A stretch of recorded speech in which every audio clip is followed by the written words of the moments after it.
Countries find themselves in a global order where economic crimes are becoming more sophisticated, with the advancement of new payment channels and methods, especially in the virtual asset space.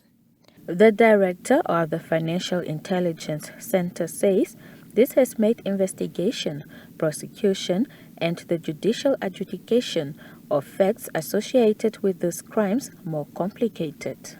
On her part, the UN resident coordinator added that money laundering and the proceeds of crime, if left unchecked, undermines countries' efforts to achieve the UN Sustainable Development Goals.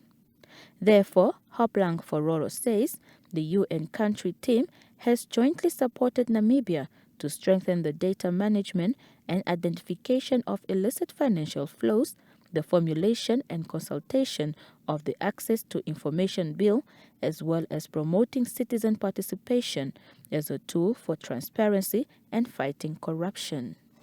It is our hope that this workshop will aid in strengthening and emboldening you, distinguished members of the Namibian judiciary, to successfully secure more money laundering convictions where warranted and increase the seizure and forfeiture of illicit assets in line with international best practice and Namibian law. The Chief Justice, Peter Shivute, in his speech read on his behalf, says judicial officers are on the front lines in the fight against money laundering and other financial crimes, hence the training to ensure that they are equipped to effectively uphold justice. The international dimension of these activities necessitates a coordinated and well-informed approach from the judiciary, ensuring that our legal systems can effectively combat these threats, no matter where they originate.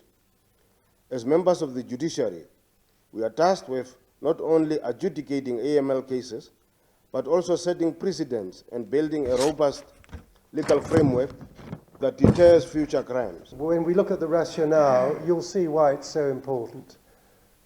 All sorts of crimes, in fact, most crimes are committed for financial gain, if you think about it.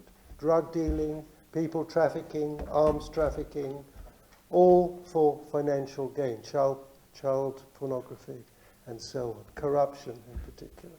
Someone has got to launder the proceeds of these crimes. Very often it's professional people. And that's why it's so important to deal with money laundering, because if you can stop the money laundering, you might stop the crime.